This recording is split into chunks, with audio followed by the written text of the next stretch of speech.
You're listening to the Super Sports Flash podcast.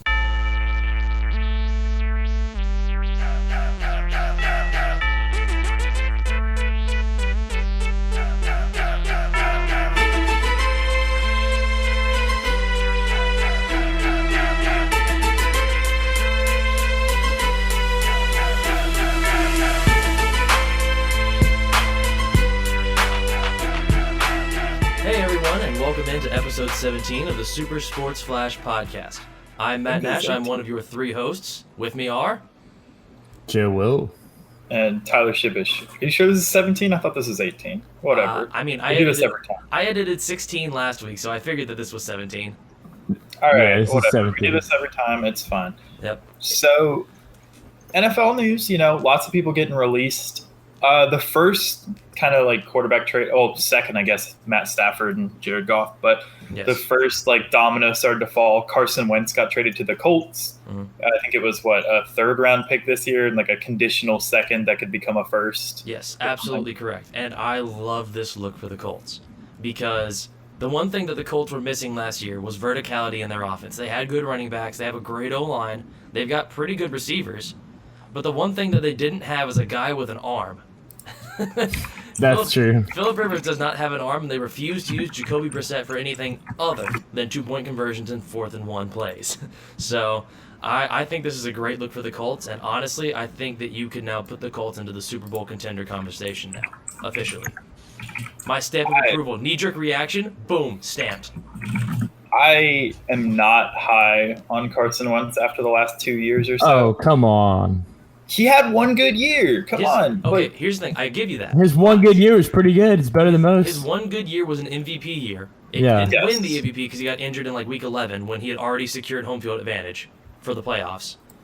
And his OC or quarterback coach at the time was Frank Reich. Yeah. Who, if memory serves, happens to be the head coach of the Colts. Yes. You didn't let me finish. I was going to say. With Carson Wentz and draw his abilities out, it's Frank Reich. Because he's done it before. He can do it again. And now he's got a better O-line. He's got better targets. T.Y. Hilton actually plays more than 3 games a year, unlike any of his receivers from the Eagles. And he's got a defense. You didn't let me finish, I was going to say, I'm not sold on Carson Wentz, but if anyone could do anything with him, it would be Frank Reich. I still just think that last year, the dude was getting, I love Jalen Hurts, but the dude was getting benched for Jalen Hurts, who was a rookie, raw quarterback. And it wasn't just getting benched for him. The team looked a lot better when Jalen Hurts was playing. Yeah. I agree with Carson Wentz's butt juice was a comment. I agree with that right now. I think Carson Wentz is better than Jalen Hurts. It's just that situation was such a disaster. They just said, screw it. We're not going to play Wentz anymore. We're going to try and use him as trade bait, not as much as Jalen Hurts being better than Carson Wentz. I don't think that was why he got benched. I think it was just the situation. I actually have an opinion on this one. Surprise. I'm on a podcast and I have an opinion. Shocker. But with Jalen Hurts, one of the things you have to note is that his skill set is honestly more well set for the Eagles offense. Because the Eagles offense is all about, Tyler, you love this, RPOs. Run, pass, option plays every down.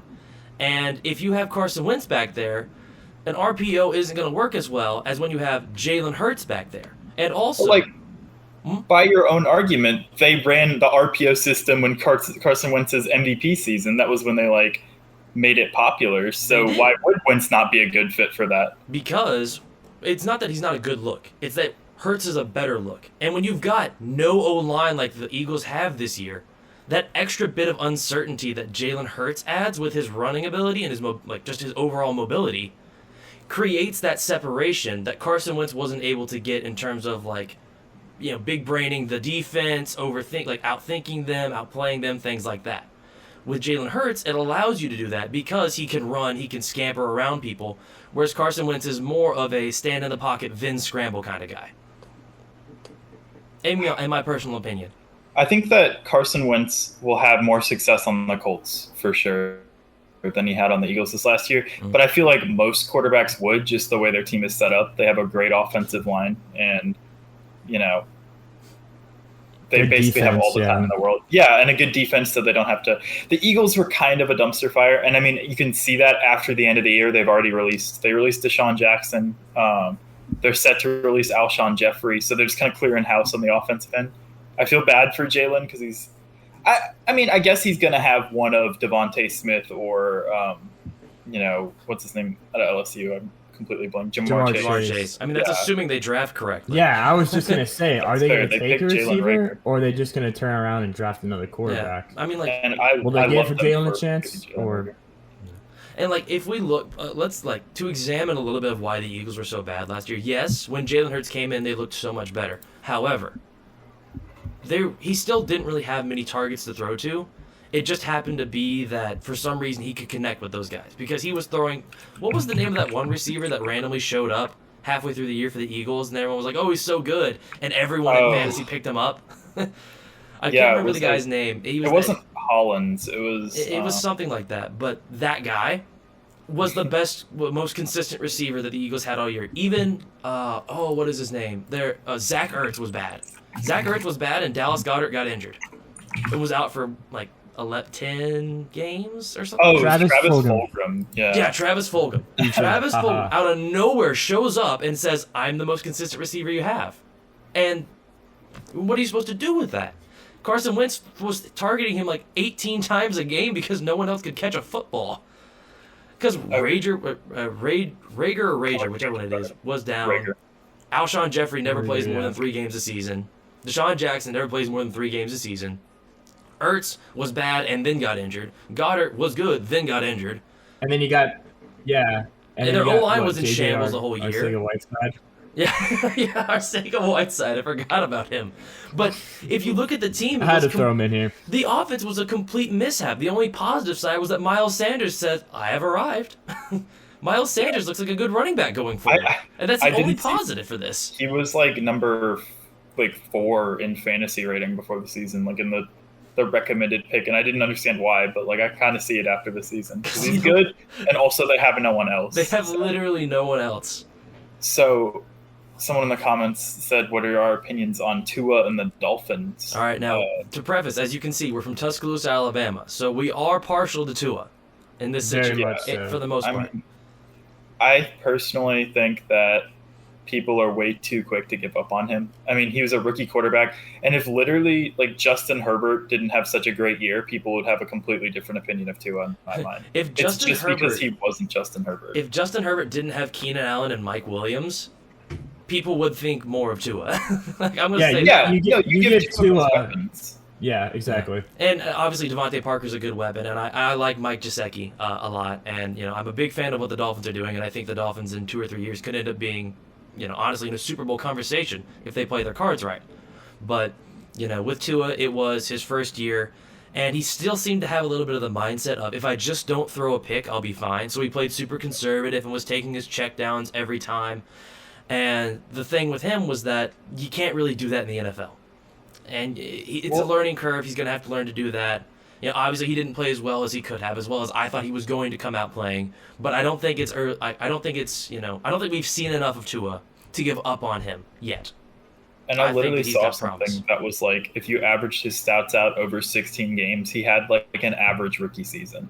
Yeah. Which is fine. Like you expect more because he was hyped up super hard, but people are making it out as if he's like the worst player in the league. Like average rookie season is fine for a guy who hasn't played in a long time because of a pretty bad injury. It's like we talked about last week. He's coming off, not only is he a rookie, but he's also coming off a pretty bad hip injury. Mm-hmm. So to expect him to go out there and just be lights out right away when he, his football career could have been over, I think that's a little bit outlandish. Yeah. I think he's going to be pretty decent next year. Next year will be the telling year for him to see how good he really is, because he'll have a full off season to be healthy. Yeah, prediction time. I think he's going to take a step forward, especially if the Dolphins go out and get another targeted receiver. I think they're definitely going to take a step forward. I don't think that they should go for Deshaun Watson. Now, if they did, I think they would automatically be in the Super Bowl conversation, but I don't think that they should do it because that would be too risky. Well, okay, we're talking about them. We're talking about them going out and getting a receiver, drafting a receiver, I'm assuming. Yes. Who would you take if you had your choice? What pick do they have? I don't I think They have 4, so they get whoever they want, 4th? basically. Oh, okay, You so you get Because Chase, you get it's Waddle, quarterback, you get Smith. and then the Bengals, who are not going to pick a quarterback yeah. or a receiver. Bengals might pick Penny Sewell then. Interesting. But basically, if you're the Dolphins, Yeah, if you that's don't have like any, what I If they're think smart. they're gonna do. if the Dolphins don't have any more pressing needs that have arisen that I am unaware of, then I say you absolutely go for a receiver and just try and pack the house. Because here's the thing: a great quarterback makes average receivers look good. Great receivers make an average quarterback look good. So even if Tua is just average and you got 2 great receivers in Devontae Parker and, a Devontae Smith, funny enough, or Jamar Chase or something like that, then he's going to be good regardless. So if you just pack the house around him, he can't physically be bad unless he keeps taking those checkdowns. And no offense to Dolphins fans, but you guys weren't exactly getting any separation on your routes either. I That's personally think that Jamar Chase will probably end up being better in the NFL just because he's more. He has the Size. physical. Yeah. Like he has the more like physical stuff that you can't really teach. And I still think Devontae Smith's going to be good. I think that Devontae Smith would be the pick for any team that didn't have literally Devontae Smith's like quarterback at the helm. But I could totally see them picking him to give him like a comfort target because he already has the chemistry built up, and it's just like a perfect. He's right there. He just came off maybe the best wide receiver season in college history. Like. So Devontae. So both of you would pick Jamar Chase? I would pick Devontae for the Dolphins. If I were the Dolphins, I would take. Well, again, assuming there's not a more pressing need, because I'm not very much in the know on the Dolphins. But if you see a star that's available that you are like very high on, go for him. But if you don't see anyone that you're like necessarily like insanely high on, your defense is already spectacular. Your O-line's held up well enough. Just draft a receiver, get some more targets. Yeah. What if they sign Allen Robinson or somebody else from free agency? Do you think that do not draft anyone. You can double up on a receiver? Oh yeah, no, I think if you're you fine. sign Allen Robinson, you are set. That man gains so much separation on every play; it is ridiculous. Because then Devontae Parker's going to start getting open more, and for goodness sakes, you could even throw Jakeem Grant out there, and he might start getting open on drag routes because they can't just cover him with some speedy guy now because they have to put all those. Can you guys imagine that offense? That offense, though, if it had Tua, Gesicki, Allen Robinson, and then like Jamar Chase or somebody, and Devontae Parker. I think Devontae 3 Parker. is the perfect number of targets, right? Like once you get past that, you have kind of too many mouths to feed, and they already have like 2. Yeah. Obviously, I think drafting Devontae Smith or Jamar Chase is going to be better than Mike Gesicki, but they already have Gesicki, they have Parker, and then if they went out and like signed someone, then I think they'll either draft a receiver or they'll go out and get, Allen Robinson. I don't think they'll do both. As much as I'd like to see how explosive that offense would be. Yeah. Either way, I think they're getting a new receiver, and that's like probably their number 1 priority for Tua. But all right. Speaking of signing people, I wanted to go ahead and move on to this point because I'm very interested in this. Where on God's green earth will J.J. Watt end up? It pains me to say it. It pains me, but I think that the Packers make a lot of sense for him. Mm-hmm.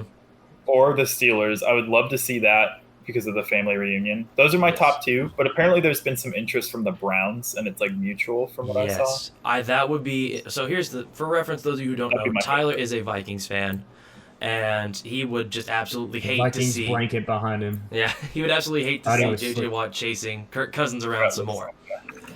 But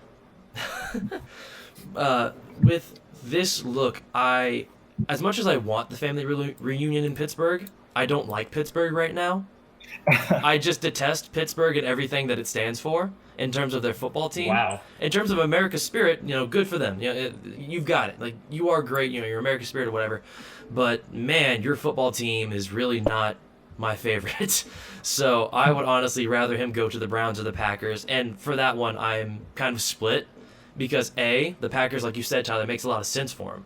But also, my dad's a Browns fan, and I want to see my dad be happy for once. So they won a playoff game this year. They did, and he was thrilled about that against the Steelers, which is why I do not like the Steelers right now, because they talked so much.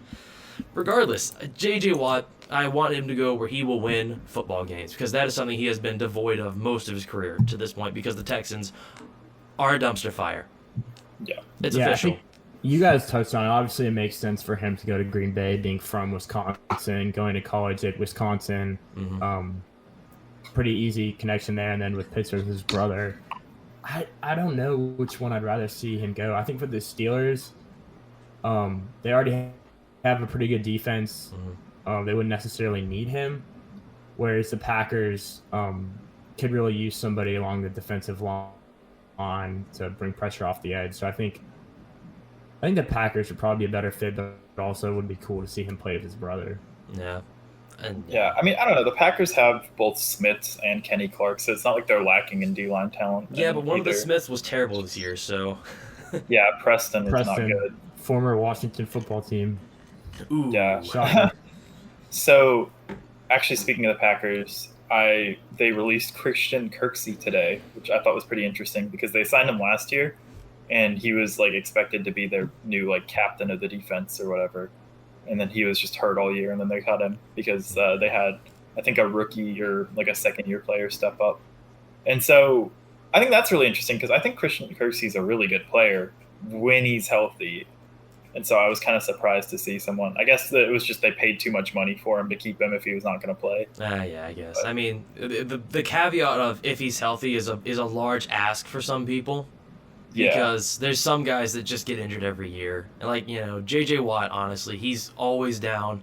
He'll either miss the whole season or he'll miss half the season, but he's missing some of it. And it's awful, and no one likes to see it, but sometimes it just happens like that. Now, there is another point that we wanted to make. My last NFL question I had. Oh. I mean, dude, go ahead. Go ahead. I was saying the last NFL thing I wanted to ask you guys about before we kind of continued was, where do you think Rain Dakota Prescott goes? Like, what do you think happens to him? Do you think he resigns with the Cowboys? Do you think they franchise tag him? Do you think he's gone? Here's the deal. It's conditional for me, all right?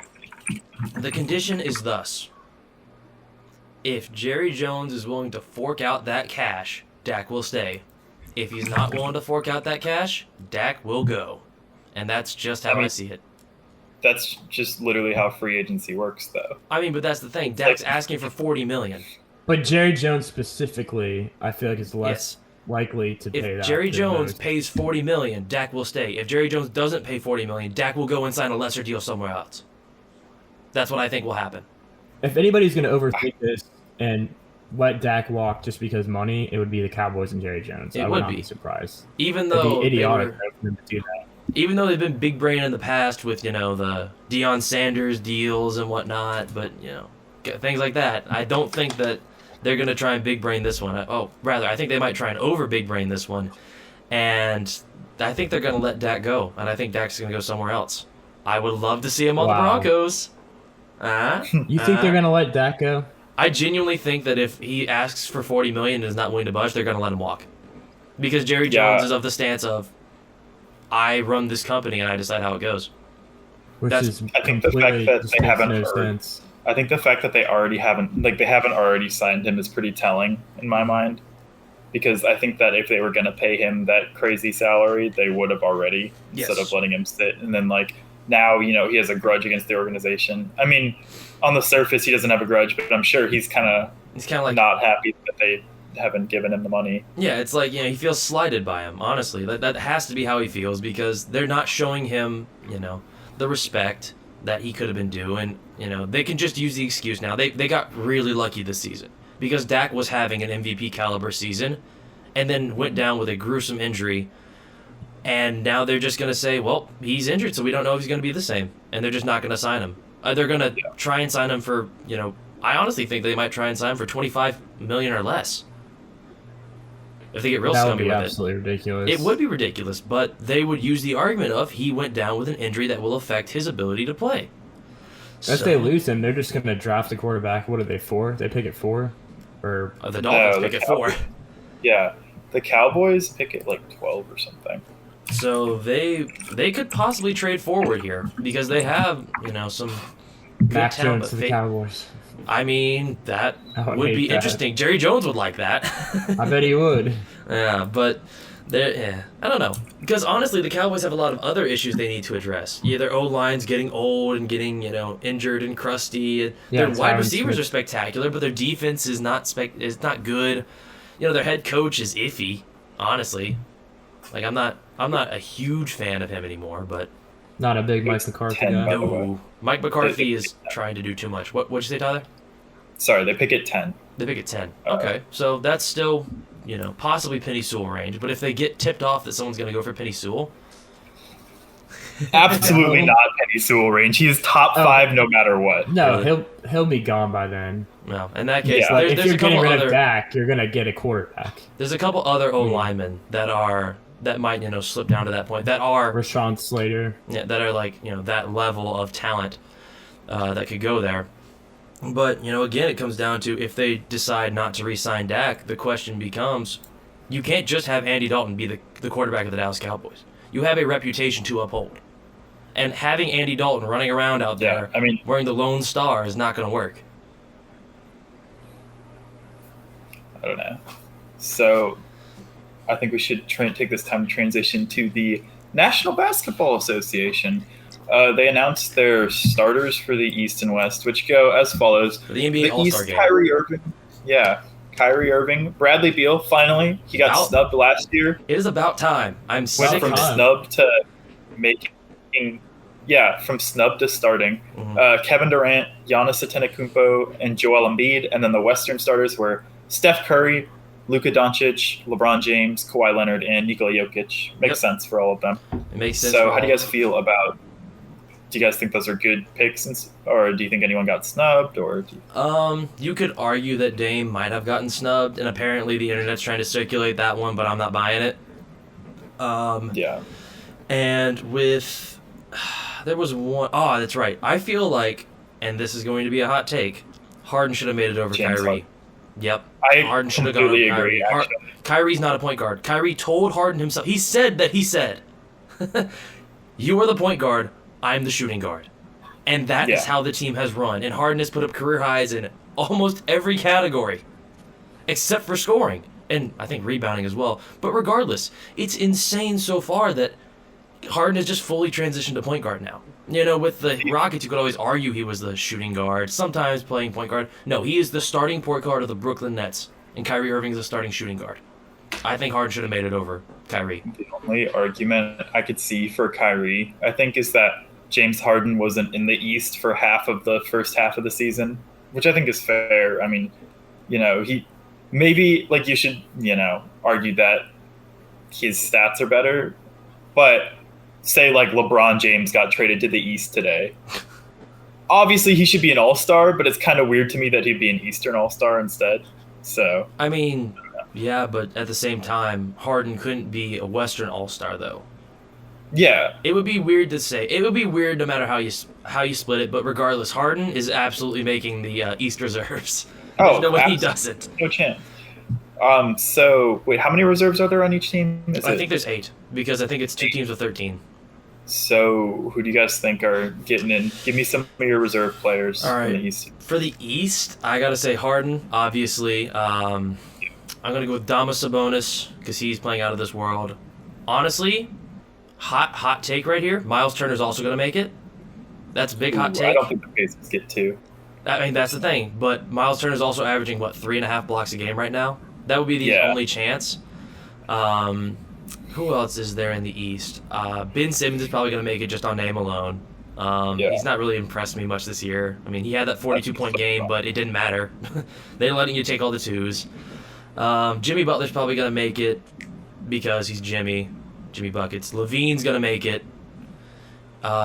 Julius Randle's going to make it. And He should. I don't know if he will. there's no way he doesn't because it's the Knicks. It's the Knicks, and Julius Randle is making the Knicks look good again. There's no way he doesn't make it, and I think that's 7 of my 8. And then Chris I'm Middleton. trying to think of anyone you forgot. Chris Middleton, I think, is Yeah. he's fine, but he hasn't Tatum. done it. Tatum's gonna make it over Middleton. That's it. Tatum or Yeah. Brown. I would hope so. Honestly, I think Tatum and Brown are gonna make it over Miles Turner and Chris Middleton. I think the Pelicans get 2 this year, which is pretty interesting. But I think that Zion and Brandon Ingram are both going to Yeah. make it for the West. Yeah, those are no-brainers for them. So who are your guys' East picks though? We never went over your guys' picks for the East. My East. I mean, I pretty much agree. Yeah. Some people try to argue Bam over Jason Tatum, but I think Tatum's probably been playing better than Bam has this year. Tatum just doesn't impress me, man. Like, Yeah. And then Jimmy Butler, if he didn't miss so many games, would probably be. But I think he missed a lot of games because of COVID, right? you could argue that Bam would get in over Jimmy from my list. Because Jimmy was included on mine because he's Jimmy. He's Jimmy Buckets. Like See, that's like one of those by reputation things where I don't know if they actually deserve it. He's just a dog. The Hawks in the East or the West? They're in the East. The Hawks right? are in the East. They're in Atlanta. I think Trae Young will probably make it too. If you didn't say Trae Young. I think he has the stats. He has a couple stinker games, but he's like a fan favorite, so I think he's gonna make it. So, all right, I think our compiled list then is Levine, Sabonis, Randall, Harden. That's the 4, and then it was Trae Young, and then Ben Simmons, Jason Tatum, and Jaylen Brown. That's our 8. Those are our 8 picks right here. Write them down. I'm not sold on Levine, unfortunately, just because he might be the Bradley Beal of last year, where he has good stats, but people don't vote for him because he's on a losing team. Yeah. Which is unfortunate. I think he probably deserves it, and I've always loved Zach Levine since his first year in the league when he was a silver card in 2K, and they gave him like 99 dunk or something. Yeah. And he would just go and dunk on everyone. I've loved him ever since that, so I hope he does. But and then for the West, for the West, we have Zion, Brandon Ingram, Devin Booker, Dame, obviously. Who else? I think Draymond will probably make it. I don't think so. I think he hasn't done enough. That's the thing. I know, but people love his like impact and stuff. I mean, yeah, but like he only made it 2 times, maybe 3, based on when the Warriors were winning every single game with KD. Yeah. So like, I don't think he's gonna make this one. Fox might make one. I think. Donovan Mitchell for sure. Donnie's gonna make it. Rudy Gobert has a chance, but I don't think he's going to, just because of the disrespect Shaq put on him. There's gonna be too many hype people focused on what Shaq said. I think McCollum has a chance. No one from the Timberwolves is getting in. I'm sorry, but it's not gonna happen. No one from the Timberwolves. If he hadn't missed so many games. I don't even think that. Cat put up 15 against the Lakers. He just didn't even shoot. Like, he didn't shoot that much. One bad game. I mean, that's the thing. It's kind of set the tone. The tone for the season is the Timberwolves lose every game whether he plays or not. He makes no impact on the court. It's the opposite effect of Draymond Green. Cat can put up 1 million empty stats, but he won't do anything. He doesn't actually change the course of a game. But in terms of the All-Stars, I think you're right about B.I., Brandon Ingram, and Zion. And then I think the Rockets might sneak one in with John Wall, just because John Wall has had kind of a resurgence this year. And I think we got 1 or 2 more, but I really can't think of anyone else. Maybe Chris Paul and Shai Gilgeous-Alexander would have to be my 2 guesses, because Shai is still playing incredibly, but he's also putting up empty stats because the Thunder are just making no impact on the league. So, actually, real quick, one last thing about basketball I wanted to bring up is I was watching the Lakers-Nets game last night, right? Story time. I was watching the game, and the Nets won. Pretty convincingly, mind you. And so I log on www.twitter.com, and I'm reading about the game. And I discovered that I kind of hate Twitter fans of sports, because all I saw my entire timeline about the game was like, oh, this game was meaningless. Like Lakers fans were like, oh, this game's meaningless. Oh, like LeBron didn't play. Oh, this game doesn't matter at all. If they would have won, Lakers fans were like, oh, we're going to the championship. Oh, blah, blah, blah. Oh, we're the best team in the league.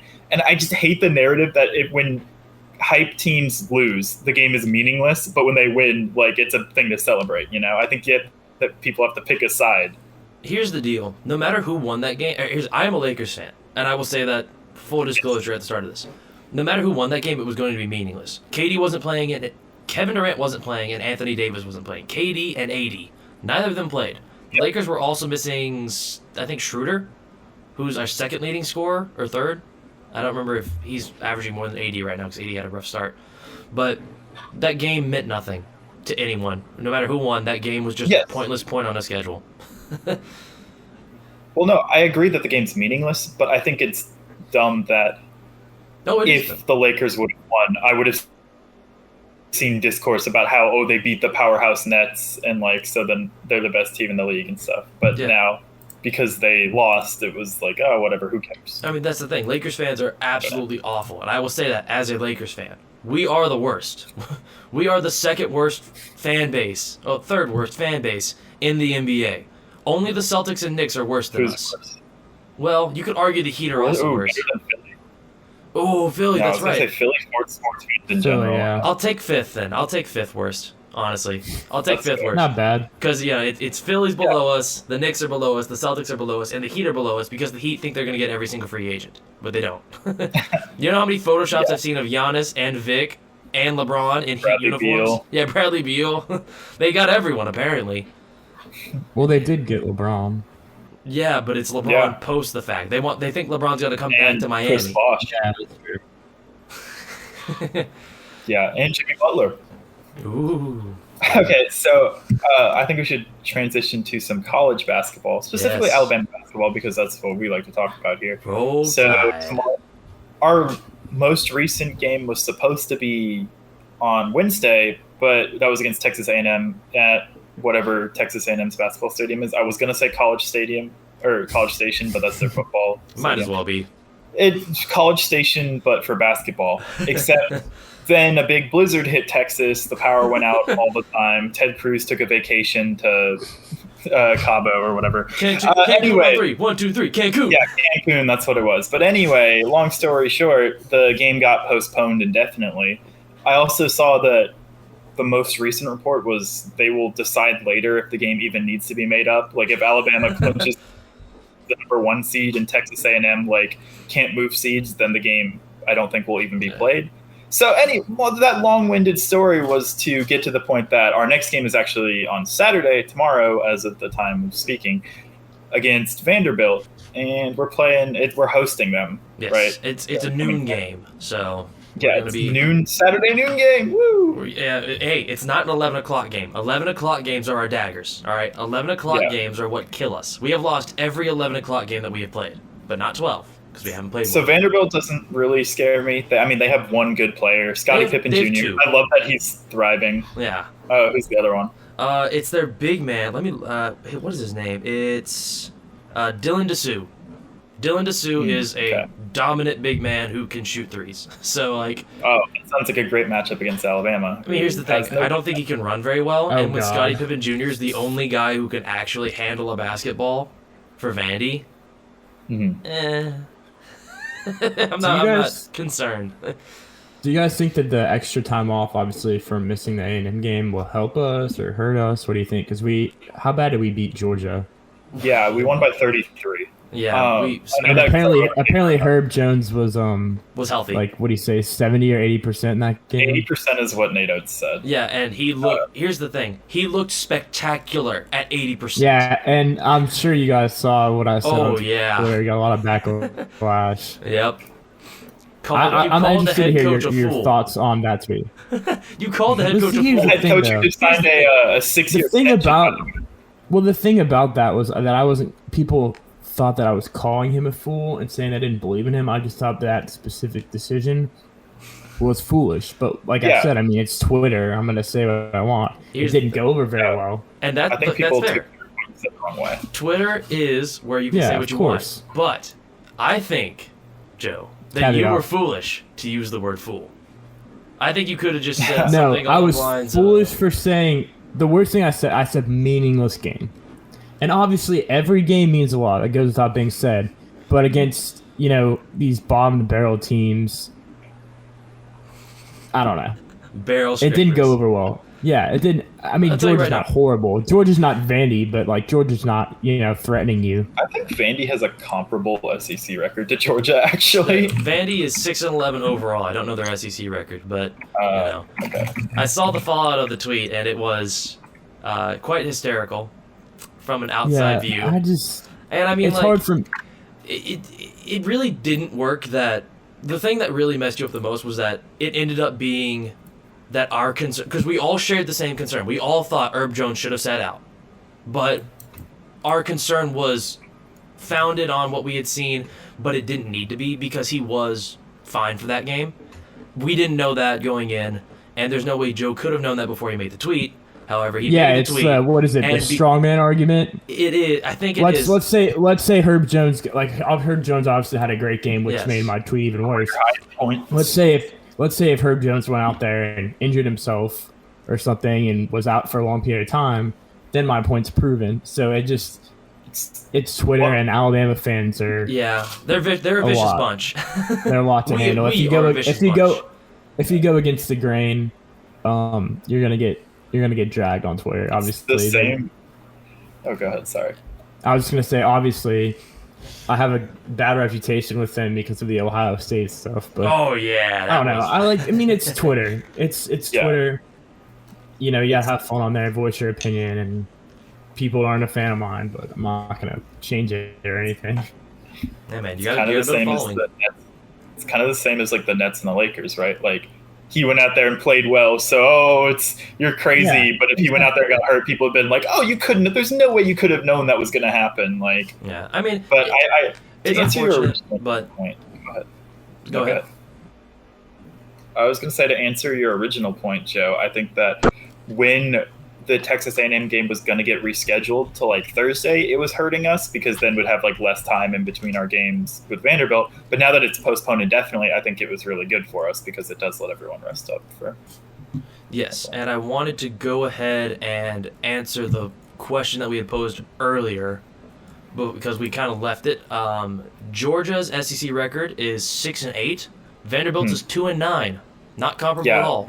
Well, I mean, it's comparable. They just played, 5 less games. So I mean, 2-9 is not 6-8. three less games, excuse me. But I mean, they could be all the way up to 5-9 if they would go 3-0 in the games that they have to make up. So I think that's comparable. I don't know. I'm just defending myself here. I was wrong. I was going to bring it up when I saw it, but I just forgot. It would have been a miss to not mention the point. We would have missed to not talk about it, but regardless, we're playing Vanderbilt tomorrow. I'm very excited for the game. I can't wait to watch Scottie Pippen Jr. and Dylan Dessou go up against the University of Alabama, and I can't wait to see what Alabama can do on the court. They're always fun to watch. Now, let's move on to something that I don't know much about. Baseball. And again, this is huge because I know one of the things we're going to talk about. I know 2 of them. I know 2 of the things we're going to talk about. We have been teasing this the last 2 episodes of the Super Sports Flash podcast because we are terrible at time management. But Nolan Ardo is on the St. Louis Cardinals. Woo. They got it. They did it. They made the move. I can't believe it. They've been talking about it for like the last 2 years, and they finally did it. I think the best thing about the Nolan Arenado trade is that not only did the Cardinals get Nolan Arenado, the best that he's on your team. Bare minimum, the second best third baseman in the league. Like, I think at worst he's probably the second best. Who's the first? Well, I was gonna say like maybe Matt Chapman or maybe what's his name that signed with the Angels? Rendon. Anthony Rendon. Anyway. I was waiting for it. Yeah, no. I think Rendon probably has an argument for one. He didn't play that well last year, but... Regardless, they not only did they get him, future Hall of Famer, multiple-time Platinum Glover, they only traded their 5th starting pitcher, Austin Gomber, and like their 14th and 17th rated prospects in their farm system. And, and they got paid $50 million. Oh, yeah. So, and you know what also happened around that time? They re-signed Yachty. They used that money to re-sign Yachty and Adam Wainwright. Colton Wong walked, unfortunately. He went to the Brewers, which kind of hurts. Yeah, but sad. It's fine. I understand. And now the dream of a Nolan Paul infield is still alive for the Cardinals because Nolan Gorman was our like top prospect left because now that Dylan Carlson is like actually playing, I wouldn't consider him a prospect anymore. But Nolan Gorman apparently he was a third baseman, and apparently he's been taking reps at second to try to actually earn some playing time because he's not going to play over Nolan Arenado. So we could have a Nolan Arenado, Paul DeYoung, Nolan Gorman, Paul Goldschmidt infield. Hey man, you know what that sounds like to me? That sounds like baseball. Mm-hmm. That sounds like baseball to me. I love baseball. It. We all love baseball. All right. So Joe, as both Matt and I are identified Cardinals fans, what do you think on that as an outsider looking at a trade like that?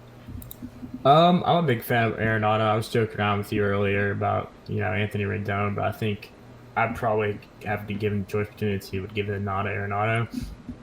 I'm just excited in general. I mean, I think today, just about baseball season, I think it was today the pitchers and catchers reported, or spring training. It was a couple days ago. Yeah. But I'm excited for baseball season. You know, I know a lot of people can't sit around and watch a baseball game because they're long and boring.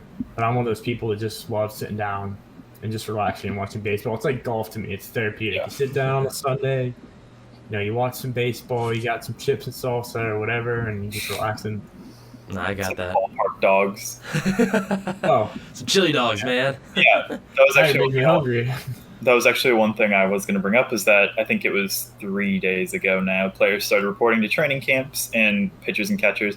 I saw some more players too, just because I loosely follow like Cardinals Twitter, and Nolan Arenado's there now, Nolan Gorman. So like players are slowly starting to report, which I think is exciting. I know opening day is April 30th. So that's fun. And then one last thing I wanted to bring up about baseball. I love Last this. time I posed the question, I said, do you think there needs to be a salary cap because of the David Price signing? Fernando Tatis Jr. of the Padres, shout out Fernando Tatis Sr., played on the Cardinals, hit 4 home runs or in the same inning or something like that, or maybe it was 4 grand slams in the same game, something ridiculous. I was going to say in the same inning. What? I think it was like 4 grand slams in the same game, and they were all against the same pitcher. Anyway, regardless, Fernando Tatis Jr. signed a 14-year, $340 million contract extension. He's 22 years old. Dude, just want to point that out there. Here's the thing. You can tell that I like the St. Louis Cardinals because I associate with people who are St. Louis Cardinals fans. That being said, the team that I chose for myself last year was the Slam Diego Padres. And when I tell you that the Slam Diego Padres are my current favorites to win the World Series, that's because they are. I think that they're very good this year. Because they got Blake Snell. They got Blake Snell, the pitcher that was dealing in the World Series last year when the Rays pulled him. And then they also just signed a closer. And then they just signed Fernando Tatis to one of the biggest deals I've ever seen, because I've not been around baseball very long. It's a huge deal. It is the biggest. It's got to be the biggest deal. No, Mike Trout had a $500 million deal, I thought. It's ridiculous. But, like, dude, I love watching Slam Diego. It's so fun because it takes someone who's not an avid baseball watcher like me and makes it interesting, because you never know when Tatis is going to crack one. Mike Trout was $426.5 million that he signed last year. It was Patrick Mahomes that passed him with the $500 million contract. Hey, but I think David Price now has the highest average value per year ever, or something like that, with his ridiculous contract he just signed. Price? Not David Price. Excuse me. You're excused. Trevor Bauer, I think it was. Yeah, Trevor Bauer. I was thinking Dodgers pitcher, and I don't know. Yeah, why.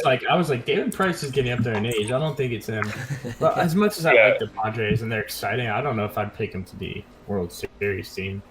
I mean, they've got Machado and Tatis, but pitching wise, even though they signed Snell, they've still got some questions. But the White Sox, I think, are probably be my World Series team. Didn't the White Sox get knocked out in the first or second round of the playoffs last year after you had them picked to be your favorite for the World Series last year? I think it was the first round. I'm sorry, Joe. Whenever Joe talks about the Chicago White Sox, I don't buy it. Don't buy it. Fun fact, also, I just want to throw this out there because you guys both were adamantly like, I don't really think baseball needs a salary cap. Mm-hmm. The Padres combined are paying Manny Machado and Fernando Tatis Jr. a combined $640 million. That's impressive. That's impressive. I'd like to just see, a penny of that. Throw me a small. You give me like 1/100th of your salary. Yeah, give me a lot of money. I know, but he has a lot more money, so I think it'll be fun. That would just be pocket change to him. Right.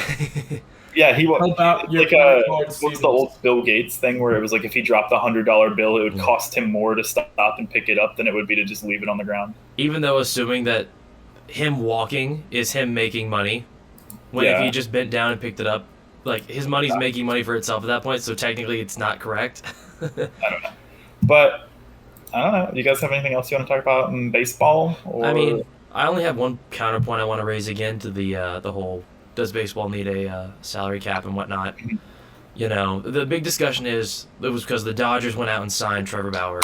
And, you know, it's like, oh, the Yankees and the Dodgers, they're always going out and throwing money at players.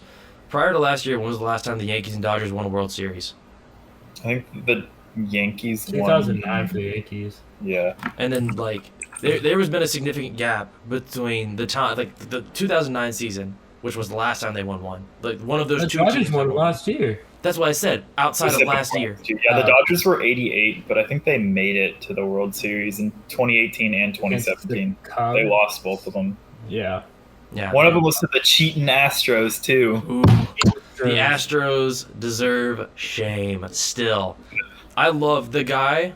There was, like, did you guys hear about the guy that was, like, standing outside of, like, his apartment or something like that? He brought a megaphone out while the Astros were warming up and read off every single player on the roster of the Astros and told them they should be ashamed of themselves.